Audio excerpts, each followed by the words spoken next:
Shalom Antiokers and welcome to X Antioquia Creative Talks, kisah para Antiokers. Bersama Sakti, aku ini yang bakal temani Anda selama beberapa menit ke depan. Antiokers, kita masih berada di bulan Maret 2021, tepatnya di minggu kedua, yang dimana kita sudah state di minggu sebelumnya, bahwa sepanjang bulan ini kita akan bahas-bahas hal seputar vaksinasi dari berbagai sudut ataupun sisi. Jadi minggu lalu sudah bahas tuh dari sisi seorang bidan yang itu adalah Kak Yohana yang ngebedah ya bagaimana pengalaman dia selama bekerja di pandemi, terus juga sebagai tenaga kesehatan yaitu bidan, bagaimana pengalamannya ketika mendapatkan vaksin. Tapi di hari ini kita akan ngobrol-ngobrol bersama seorang tenaga kesehatan juga, masih kembali bersama tenaga kesehatan yang spesifik ngobrolin tentang profesinya terkait dengan obat-obatan, alat-alat medis. Wah, siapakah dia? Wah, harusnya dari clue-nya ini sudah jelas sih. Kalau Antiokras pasti sudah beberapa ada yang tahu nih kalau hint-nya pakai seperti ini. Langsung saja kali ya. Namanya adalah Ibu Lina Waloni, atau biasa saya panggil dengan Tante Lina. Halo Tante Lina, selamat malam. Selamat malam Sakti. Selamat malam Antiokers. BTW ya Antiokers ya, ini adalah Tante Lina juga baru pulang dari kantor juga ya, informasinya ya, baru pulang dari kantor juga. Ya, baru pulang. Ini semua untuk kamu Antiokers. Bisa aja. Oke Tante Lina, seperti biasa di awal program kita pengen ngasih kesempatan kepada narasumber yang dimana pada hari ini adalah Tante Lina Waloni. Jadi perkenalannya yang umum biasa aja, seperti nama lengkapnya siapa, nama panggilannya siapa, berjemaat di Antioquia sejak tahun berapa, dan pelayanan di GPDI Antioquia apa saja. Dari Tante Lina saya persilakan. Shalom Antiokers, selamat malam, salam sejahtera. Semoga kita tetap sehat dan dalam lindungan Tuhan Yesus. Nama saya Lina Yuliana. Suami saya mungkin udah pada kenal ya. Bapak Yus Waloni dan anak-anak saya ada 3 orang. Denis, Noni yang biasa dipanggil Noni, Karin, 3, dan saya sendiri Lina, biasa dipanggil Lina. Saya mulai berjemaat di GPDI Antioquia sejak tahun berapa ya? 1990. Wow. Cukup lama ya. Cukup lama. Ya, tapi lama atau enggak, atau sebentarnya kita beribadah sama Tuhan, bukan itu menjamin kita keselamatan kita, tetapi kedekatan kita dengan Tuhan, mengikuti firman Tuhan, itu yang menjadikan kita lebih setia, itu yang menjadikan kita tuh lebih dekat sama Tuhan. Pelayanan saya di Antioquia dari tahun 2017 ya. Saya dipercaya sama Bapak dan Ibu Gembala untuk bertanggung jawab di dana pemeliharaan gereja ya. Oke. Ya, jadi kewajiban saya ya bayar PLN gereja, internet gereja, Telkom sampai keamanan. Tapi nggak apa-apa, itu pelayanan apapun bentuknya, saya percaya Tuhan pasti melihat itulah kemampuan kita, talenta kita, cuma di situ ya semua buat kemuliaan nama Tuhan. Ya, amin. Dan buat Antiokers, mungkin Tante Lina belum sebutkan juga, Tante Lina juga pernah menjabat sebagai bendahara panitia tahunan di tahun 2016. Jadi pelayanannya memang bukan yang panjang gitu, tapi event-event Tante Lina juga sudah sering sebenarnya. Tapi ya yang sekarang aktif yaitu sebagai dana pemeliharaan gereja ya Tante Lina ya. Dan puji Tuhan masih aktif beribadah sampai sekarang ini. Tante Lina Waloni, pertama-tama terima kasih banyak loh sudah mau diundang di X ya, program X Antioquia Creative Talks. Jadi BTW yang tahun lalu di tahun 2020 di bulan Desember itu tepatnya di minggu ke-3 dan ke-4 sang suami Om Jus Waloni ada di X untuk bernyanyi-nyanyi, anaknya pun juga ikut bernyanyi. Nah sekarang sang ibu yaitu Tante Lina juga ikut, tapi sebagai ini ya, materi yang cukup berbobot banget nih Bang. Tapi sebelum itu Tante Lina, sebelum kita ngobrol, pasti tadi sudah saya kasih keyword adalah vaksinasi. Tante Lina boleh jelasin nggak sih ke Antiokers gitu ya, profesi Tante Lina saat ini adalah sebagai apa dan bekerjanya lokasinya di mana? Ya, kalau boleh karena kemurahan Tuhan, karena kasih karunia Tuhan, Tuhan buka jalan. Saya menjadi ASN sekarang dari tahun 1997. Itu ASN di atau PNS Pemda DKI. Waktu itu saya berdinas di rumah sakit dari tahun 90 sampai 2012 ya. Karena merasa udah nggak pantas ya kayaknya di rumah sakit ya, udah capek ya. Jadi saya minta mutasi ke puskesmas. Jadi dari 2015 sampai sekarang saya dinas di puskesmas. Lebih jelasnya di bagian farmasi sesuai dengan background sekolah saya ya.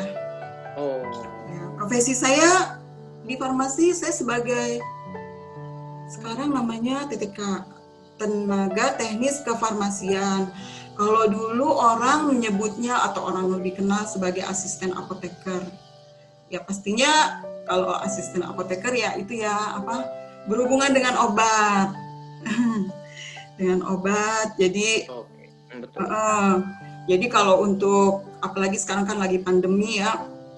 Kalau di farmasi sebetulnya lebih aman karena pasien kan begitu pasien datang kan udah disaring di pendaftaran. Jadi mereka udah dipilah-pilah gitu ya, mesti dengan gejala ini dia daftar ke poli ini. Jadi kalau mereka memungkinkan untuk satu penyakit tertentu yang berbahaya ada polinya tersendiri. Jadi kalau udah ke apotek biasanya pasien-pasien itu udah disaring, udah yang aman-aman lah. Jadi ya puji Tuhan lah emang jadi udah aman. Wih, berarti jenjang karirnya udah lama nih dari tahun 90 sempat tadi ya ASN tadi hingga sekarang menjadi asisten apoteker bahasanya. Tapi pertanyaan saya gini Tante, situasi yang sekarang terjadi gitu dalam lingkungan kita yaitu adalah pandemi yang masih beradaptasi lah kita dengan keadaan tersebut. Tapi tahun lalu itu kan lagi puncak-puncaknya yang dimana kasusnya juga yang tadinya nggak ada tiba-tiba jadi banyak. Tapi apotek pun harus tetap berjalan gitu karena ya obat-obatan dan sebagainya juga penting gitu. Nah dari Tante Lina bisa nggak sih infoin gitu mungkin hal-hal apa gitu yang menjadi penting dan harus dilakukan gitu untuk beradaptasi dengan situasi yang saya sebutkan tadi yaitu situasi pandemi.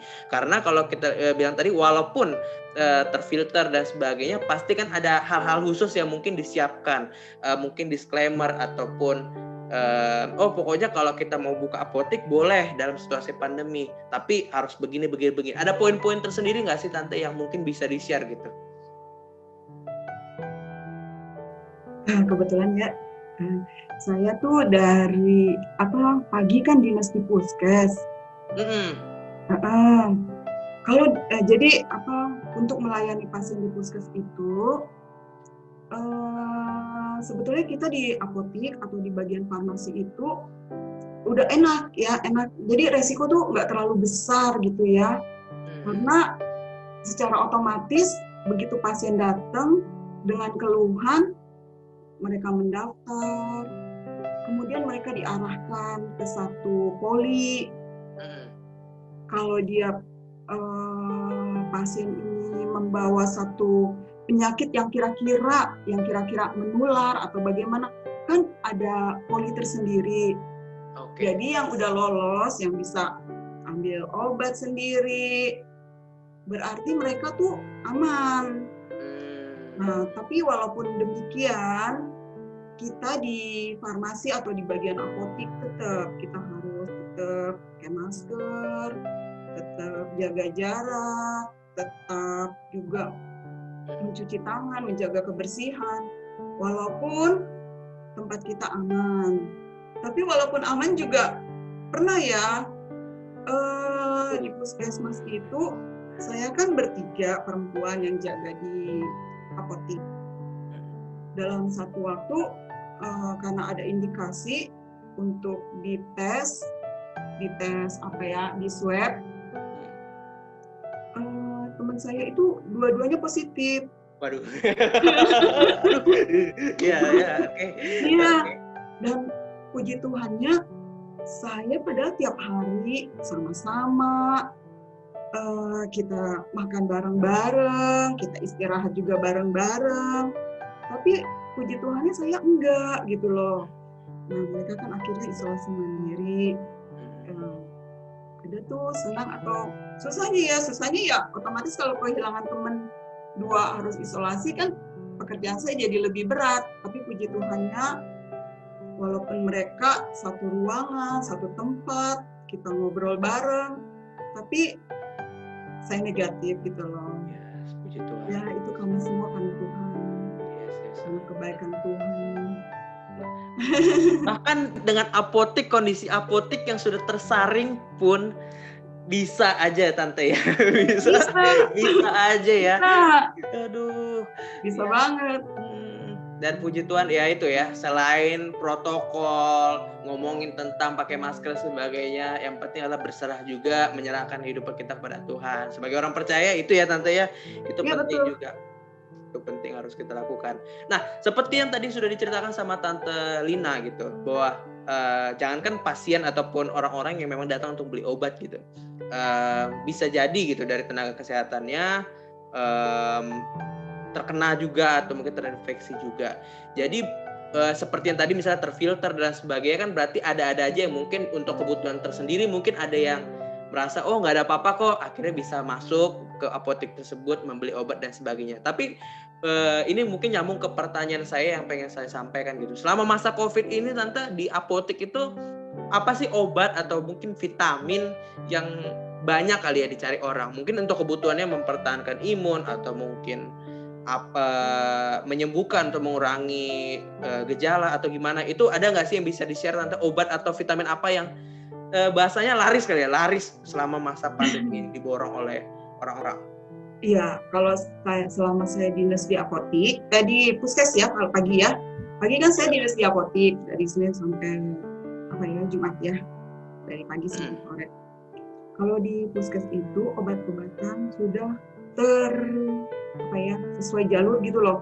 Jadi nggak ada yang diperjualbelikan. Nah, kebetulan saya ada apotik. Tempat saya kerja sore itu sih apotik keluarga ya. Nah, di sini di apotik ini kita melayani pasien umum, jadi pasien yang kalau sekarang kan pasien tuh dia tahu dari udah pada pinter semuanya ya. Jadi bisa mereka browsing sendiri atau dari sekitarnya ya, dapat info gitu. Jadi mereka udah tahu, mereka datang ke apotik untuk membeli vitamin. Kadang mereka juga antiseptik udah tahu ya, antiseptik ya. Terus kalau nggak ada antiseptik udah ke alkohol udah laku banget ya, banyak orang cari. Vitamin juga obat-obat untuk meningkatkan imun kayak saya nggak boleh nyebut merek ya. Oh, apa. Kita sensor. Oke, jangan sebut. Pokoknya obat ya. Sama untuk meningkatkan stamina, obat-obat yang mengandung vitamin C, obat-obat yang mengandung zinc, itu yang banyak pasien cari sih di apotek ya untuk sendiri. Bahkan untuk yang bergejala juga pasien udah pada tahu. Misalnya mereka batuk sedikit, dia lari ke apotek, dia udah tahu ya apa yang mesti dibeli. Dia batuk, pilek atau obat-obat yang untuk menyembuhkan gejala lah ya. Iya. Karena internet dan juga informasi semakin kencang gitu ya.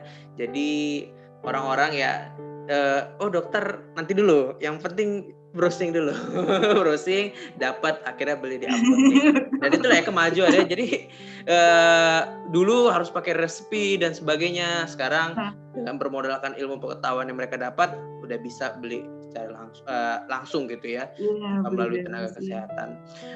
Tadi sudah diceritakan obat yang kita sensor tidak boleh sebutkan mereknya. Sudah dijelaskan itu laris. Terus juga vitamin, terus antiseptik itu juga rame karena mungkin kebutuhan ini ya, sanitizer dan juga disinfektan ya Tante ya. Nah sekarang masuk ke masa-masa di mana pemberian vaksinasi dari pemerintah Indonesia. Jadi Antiokers juga mungkin ada yang masih bingung gitu ya, karena selama ini kan obat dan vitamin yang dibeli tadi seperti yang diinformasikan oleh Tante Lina. Nah, tapi sekarang ini dalam masa pemberian vaksinasi ini Antiokers mungkin ada yang masih bingung. Sebenarnya cara kerja vaksin COVID itu seperti apa? Nah, dari Tante Lina mungkin ada nggak sih informasi yang bisa di-share gitu sebagai ini ya yang punya apotek sendiri ataupun juga asisten apoteker, cara kerja vaksin tersebut sehingga bisa mempengaruhi tubuh kita semakin bisalah bukan anti kali ya, tapi setidaknya bisa memperkuat antibodi kita menghindari virus corona gitu. Kira-kira dari Tante Lina seperti apa? Kalau menurut saya ya, itu vaksin sendiri itu kan sebetulnya kuman ya. Yes. Cuma dia kebetulan kemarin kami tenaga kesehatan itu divaksin. Pakai vaksin namanya dari jadi dosis satu dosis tunggal ya, satu vial buat satu orang untuk satu kali nyuntik. Itu isinya virus, tapi dia virus yang sudah dimatikan. Oke. Dia disuntikan ke dalam tubuh sehingga merangsang tubuh untuk membentuk antibodi. Jadi kayak negara gitu ya.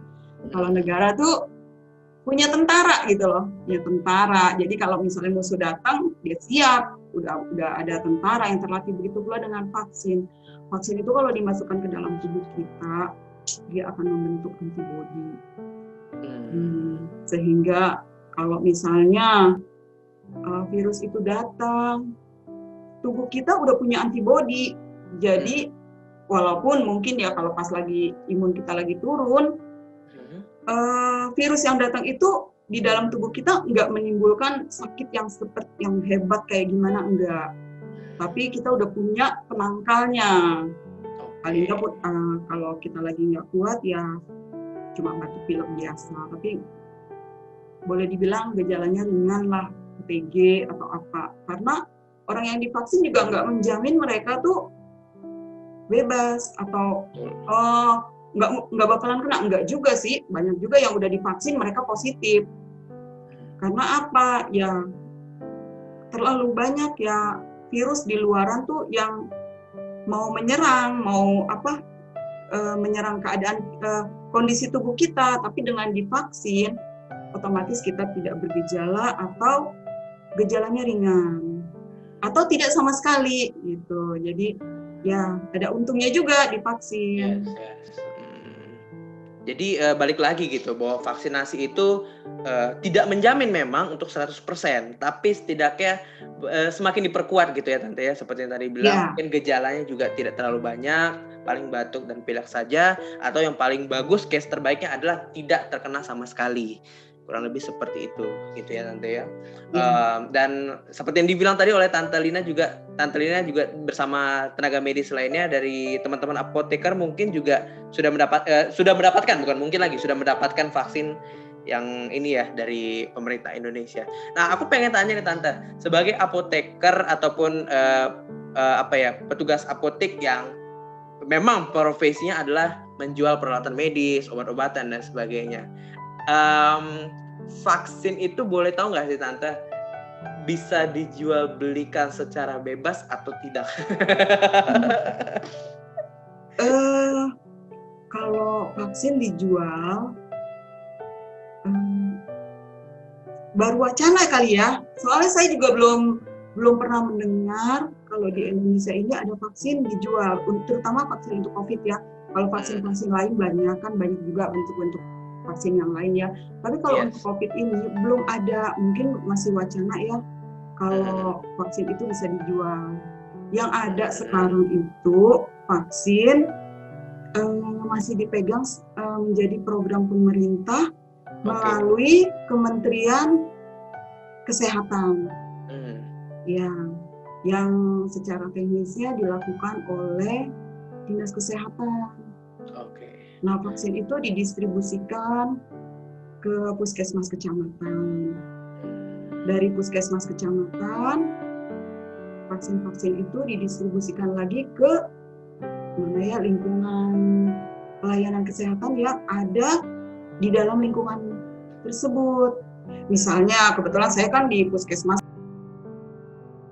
Jadi, pusat bagian pelayan kesehatan di klinik-klinik bisa ambil vaksin untuk keperluan mereka, terutama untuk menyuntikkan. Yang pertama divaksin kan tenaga kesehatan atau orang-orang yang berhubungan langsung dengan pasien, misalnya tenaga-tenaga di puskesmas, dari bagian pendaftaran sampai bagian apotik, lab, dokter semuanya dari depan sampai terakhir itu udah divaksin. Terus ada juga kan tenaga kesehatan yang di rumah sakit. Kebetulan sekarang itu selain tenaga kesehatan udah mulai merambah ke lansia ya, terutama nakes-nakes yang sudah lansia. Jadi nggak usah takut ya, walaupun udah lansia, memang sih menjadi kendala tuh kalau lansia itu mereka kan udah banyak komorbid. Jadi kalau mereka yang divaksin gitu ya sebelumnya di screening, ada tim medisnya ya yang menentukan pasien ini atau bapak ibu lansia ini boleh divaksin atau enggak. Kan mereka udah mulai ada gejala-gejala gimana ya, namanya organ tubuh kan semakin berumur tuh ada yang semakin berkurang fungsinya. Jadi tensi biasanya juga punya kriteria berapa, selain tensi terus mungkin juga gula ada itu. Jadi nggak usah takut ya untuk kalau misalnya ada kesempatan diambil aja, terutama yang sekarang lagi ada kesempatan kan lansia ya, ambil aja. Nanti masalah vaksin atau enggak itu kan ditentukan sama tim medis yang bertugas saat itu. Jadi nggak langsung main suntik-suntik gitu aja nanti ada screening dulu ya berarti ya? Apa screening gitu ya? Nggak usah takut. Jadi yang masuk di Indonesia pun vaksin-vaksin yang udah pasti aman untuk orang-orang Indonesia. Jadi bukan kayak vaksin, ada sempat juga sih kemarin pasien yang mungkin lansia dapat berita dari mana ya, dia nggak mau divaksin sama yang Indonesia punya, dia minta saya minta yang ada nggak di sini vaksin yang dia tahu lagi dia pintar pasiennya lansianya udah pintar banget. Dia minta divaksin sama dia nggak tahu kan kalau vaksin yang punya itu di Indonesia belum cocok karena penyimpanannya harus 70 sampai 80 di bawah pasti di bawah 0 ya. Indonesia dari mana itu kan pasti biayanya mahal ya, karena Indonesia juga penyimpanannya nggak sampai kayak begitu. Jadi yang Indonesia punya tuh yang disuntikin ke vaksin aja yang satu vial tuh 5 mili untuk 10 orang. Jadi untuk yang lansia itu yang 10 multidos. Jadi satu vial gitu untuk 10 orang. Jadi yang teman-teman tuh yang bagian vaksin kadang cari-cari orang. Nyari-nyari karena misalnya nih hari ini ada 123 orang. Lah berarti kan sementara mereka tuh harus genap. Harus 130, 140 gitu. Jadi yang 7 itu kadang kita cari-cari orang. Cari-cari orang, siapa yang mau divaksin lansia, yang memenuhi kriteria untuk divaksin. Nah, di situ kan sebetulnya bisa aja kita kalau ada saudara yang lansia, ya kan daripada itu vaksin kebuang karena kan vaksin harganya mahal. Terus penyimpanannya juga mempunyai cara khusus. Kemudian expirednya juga deket-deket. Jadi ya vaksin itu kalau nggak salah ya dari diproduksi sampai masa berlakunya cuma 6 bulan. Jadi diharapkan kalau vaksin itu udah diproduksi langsung cepet-cepet dipakai. Segera dipakai. Iya. Karena penyimpanannya juga harus khusus, penggunaannya juga harus tenaga yang ahli. Sayang kan harganya mahal. Iya. Jadi kalau terbuang sayang.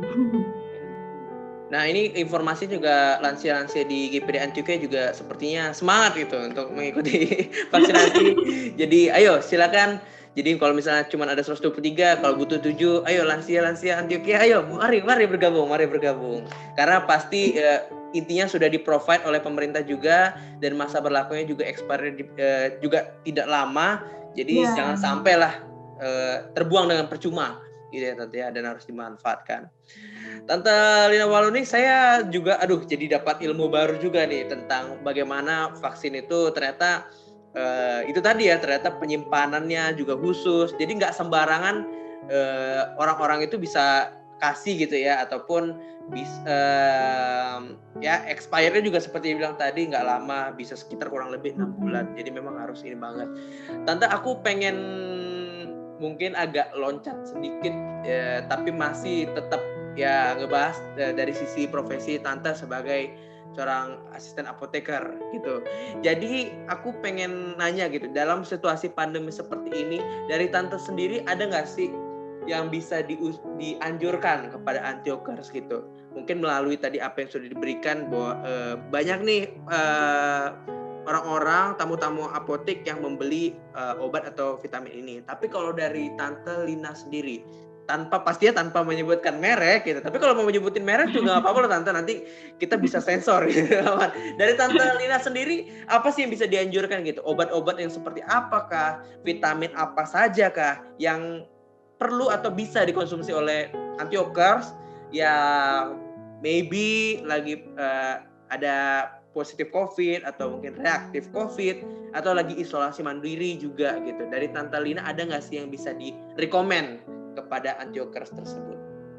Ya, untuk Antiokers yang mungkin ada gejala terus ke dokter, terus tes swab ternyata positif, itu yang menentukan kan dokter ya pertama ya, tugas kesehatan ya.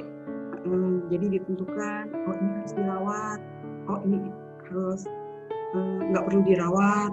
Yang nggak perlu dirawat itu biasanya pasien-pasien tidak bergejala. Walaupun dia positif bisa aja loh, kita walaupun kelihatannya sehat bisa aja kita positif. Tapi kan begitu di swab, kalau mereka tidak bergejala positif dan tidak bergejala atau gejala ringan cuma batuk pilek, demam tapi minum obat demam bisa sembuh, ya lebih baik isolasi mandiri lah ya, kita melindungi juga keluarga yang ada di rumah. Kalau dokter menyarankan untuk isolasi mandiri atau petugas kesehatan, karena kan kalau dibawa ke rumah sakit juga bukan satu solusi yang tepat ya. Di rumah sakit sekarang juga kalau kita pergi ke rumah sakit nih, sakit kita lain, tiba-tiba kita positif juga di rumah sakit. Karena apa? Ya bisa aja.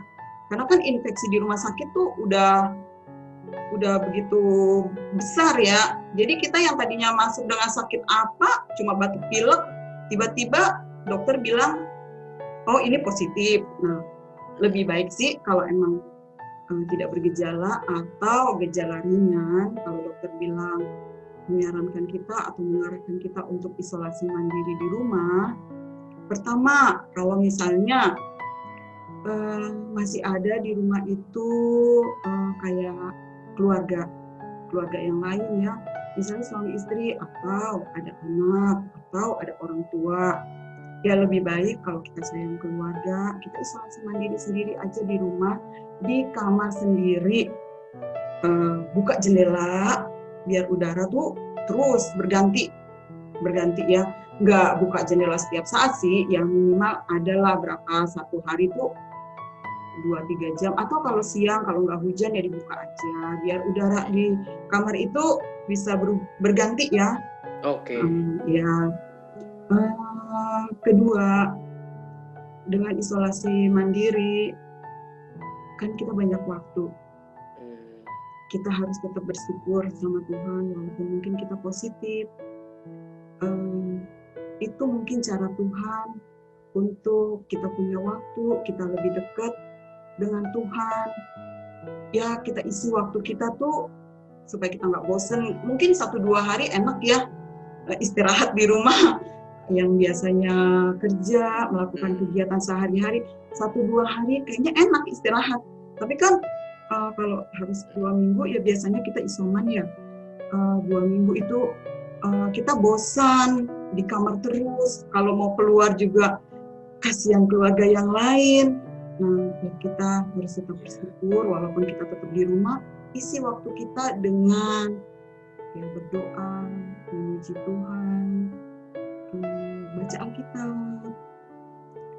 Jangan kita stres atau kita kepikiran atau kita merasa melo atau jadi gimana ya, jadi kayak gimana gitu sedih, kok kita bisa kena, enggak, kita harus tetap bersyukur. Karena kalau kita stres itu jadi tambah menurunkan imun, jadi kita tetap harus ya kita bawa happy aja lah walaupun kita positif. Kemudian minum banyak kali ya, minum yang banyak supaya kalau misalnya itu kan juga kalau minum yang banyak terutama jangan minum air es, minum air hangat, air putih yang hangat-hangat gitu. Air hangat biasanya dengan banyak minum biasanya bisa menurunkan panas. Kalau kita hangat-hangat gimana gitu bisa turun ya panas ya.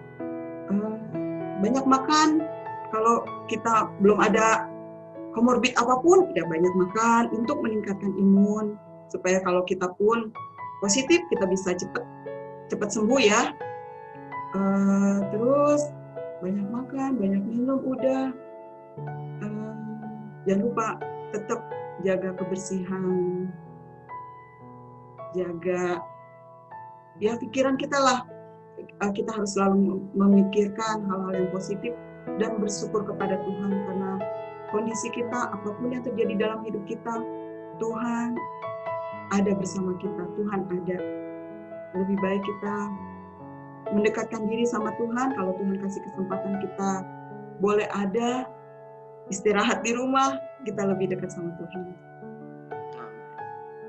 Tuhan. Jadi tadi sudah diinfokan oleh Tante Lida bahwa ya itu tadi ya seperti isoman tadi ya tetap jaga kebersihan juga, atur sirkulasi udara. Kalau misalnya isoman ya setidaknya adalah pertukaran udara tadi ya Tante. Tapi yang menarik adalah yang di poin kedua, yaitu adalah bagaimana Amsal 17 ayat 22 itu nyata. Hati yang gembira yang merupakan obat yang paling manjur gitu ya. Kalau stres justru ya, betul. malah jadi mengeringan tulang. Iya, benar banget. Ini apotek rohani jangan-jangan ini. Kalau ada dokter cinta ini dokter rohani. Baiklah, Tante Lida Waroni, pastinya ya banyak yang aku tangkap dari apa yang Tante Lina share gitu ya, dari apa yang terjadi juga di apotek gitu ya.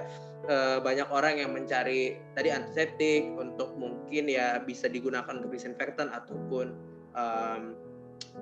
sanitizer gitu ya. Terus juga ada tadi vitamin dan obat-obat tertentu yang menaikkan imun lah ya, obat-obat yang menaikkan imun. Tapi yang paling penting adalah bagaimana kita tetap menjaga 5M yang diterapkan oleh pemerintah, sekaligus terus berharap dan berserah kepada Tuhan. Karena penyakit ini pasti ada maksud Tuhan yang luar biasa. Jadi nanti ketika sudah selesai dari pandemi ini, kita bisa melihat bahwa semakin banyak ya anak-anak Tuhan yang makin rajin berdoa gitu ya. Gitu. Karena situasi pandemi ini sepertinya kelihatannya makin banyak yang berdoa. Tapi kalau pandemi sudah berakhir, jangan jadi tidak berdoa. Kadang-kadang kalau udah puas langsung lupa sama yang di atas. Tapi dari hari ini kita belajar bahwa ya itu ya seperti bilang Tante Lina, tetap berharap dan berdoa kepada Tuhan. Tante Lina, kita sudah banyak banget untuk ngebahas vaksinasi ataupun juga situasi pandemi dari sudut pandang Tante Lina sebagai asisten apoteker yang juga punya apotek keluarga yang tadi diinfokan oleh Tante Lina. Tiba saatnya kita masuk ke closing statement. Jadi biasanya saya akan kasih ke pembicara kita untuk memberikan sebuah statement penutup yang bisa berupa pesan-pesan untuk antiokers gitu terkait masa pandemi ini, dan juga mungkin antiokers yang belum menerima vaksin. Mungkin dari Tante Lina pengen meyakinkan bagaimana bahwa vaksin ini seperti ini, bagaimana apa positif dari vaksin ini yang akan diterima kalau antiokers ini mau menerima vaksin tersebut. Dari Tante Lina silakan. Tapi kalau misalnya ada mau pesan-pesan juga untuk siapapun lagi di luar dari yang tadi tentang vaksin dan sebagainya, boleh juga silakan. Waktu dan tempat saya persilakan, silakan Tante Lina. Untuk antiokers yang saat ini sudah divaksin, selamat ya. Sebetulnya vaksin, sebetulnya kalau divaksin nggak usah takut, karena kan itu efeknya individual ya. Individual bisa aja efek yang terjadi sama orang lain belum tentu terjadi sama kita.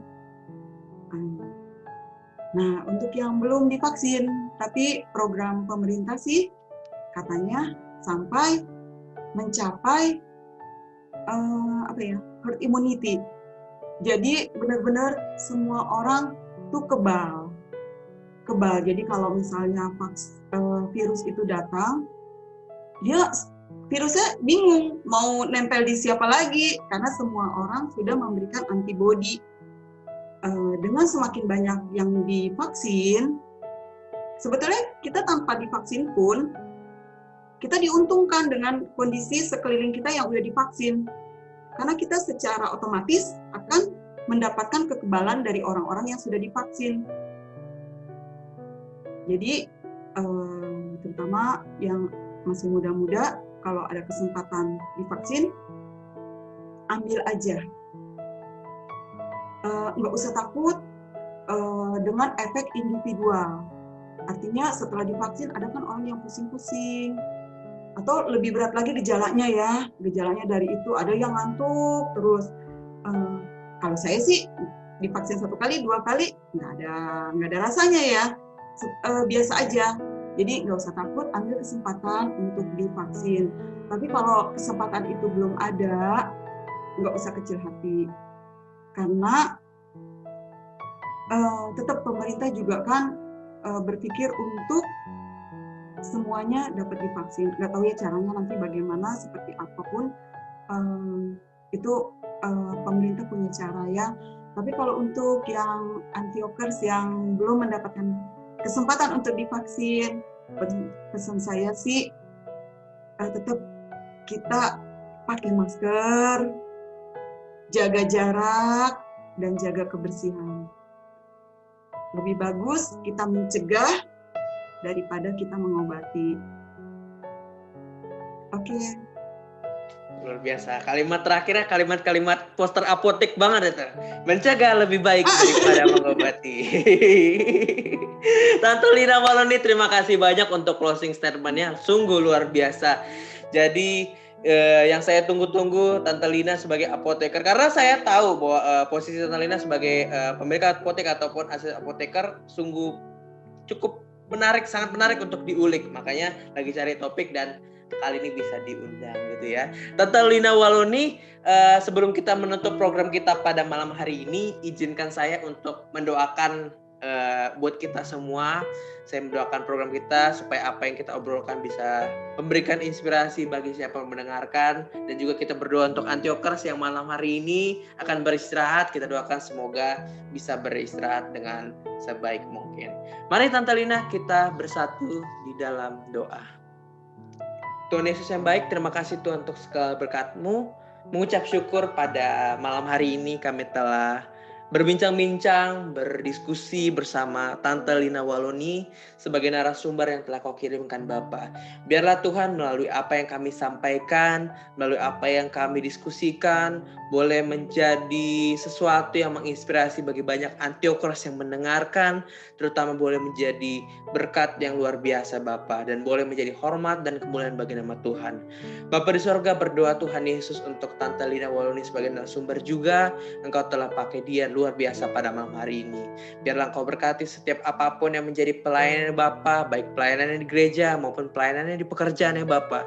Berkati pekerjaan sebagai asisten apoteker ataupun pemilik apotek. Kami percaya Tuhan Yesus, Engkau sertai dia, berikan hikmat supaya melalui dia Bapa banyak orang-orang ya Tuhan yang merasakan terang daripada Tuhan Yesus. Bagaimana merasakan kesembuhan yang luar biasa dari usul-usul obat ataupun obat yang diberikan Bapa.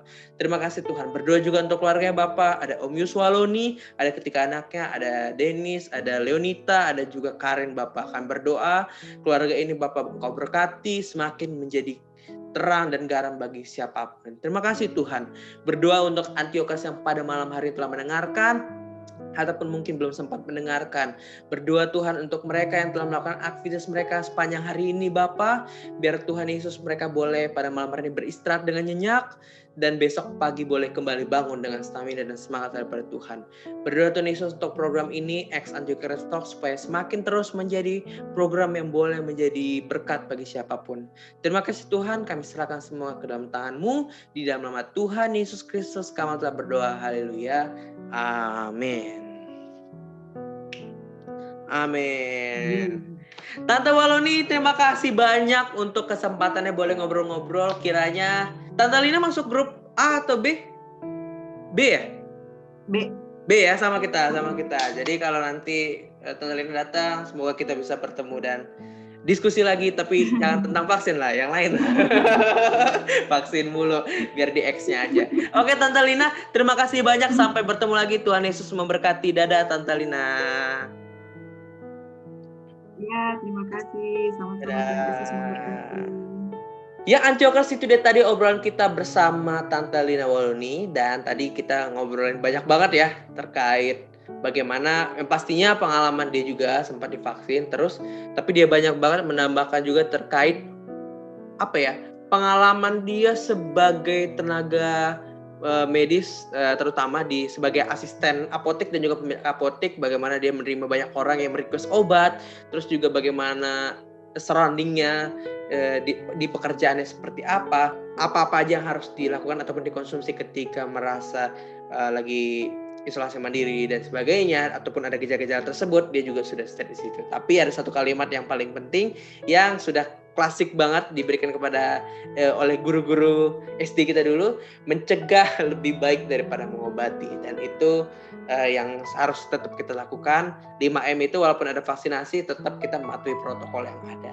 Thank you banget buat Antiochus yang sudah mendengarkan podcast kami pada hari ini. Kalau misalnya ada usul narasumber ataupun komen-komentar lainnya, boleh silakan di-state di kolom komentar di bawah. Dan jangan lupa juga untuk like, share, dan subscribe di channel dengan cara klik tombol subscribe, atau bisa juga klik lonceng di bawah supaya tidak pernah ketinggalan dengan video-video terbaru dari YouTube channel GPDI Antiochus Tebet. Dan juga pastinya terima kasih untuk Audrey Yunike yang sudah membuat materi pada malam hari ini. Dan seperti biasa pengumuman kita di minggu ini, jangan lupa juga ada streaming doa di YouTube GPDI Antiochus Tebet setiap Kamis pukul 6:30 malam. Renungan Rohani Get hadir setiap hari di Instagram GPDI Antiochus_Tebet ataupun Facebook GPDI Antiochus Tebet. Ibadah raya minggu kita GPDI Antiochus Tebet pagi pukul 8 dengan streaming melalui YouTube GPDI Antiochus Tebet, dan ibadah siang pukul 11 siang. Dan minggu ini sesuai ujaran dan list dari Bapak Gembala, yang hadir adalah yang masuk ke grup B. Bila ada yang belum tahu ataupun belum ada di list kehadiran, boleh banget menghubungi Sekretariat GPDI Antiochus Tebet. Dan pastinya program kita Ex Antiochus Creative Talks hadir setiap hari Selasa pukul 8 malam. Salam sehat selalu, ikuti selalu peraturan pemerintah, tetap berdoa, dan ikuti selalu informasi GPDI Antiochus Tebet melalui sosial media ataupun WhatsApp grup jemaat. Kalau gitu, Sakti Akwini signing out. Thank you so much for listening. God bless you all and bye-bye.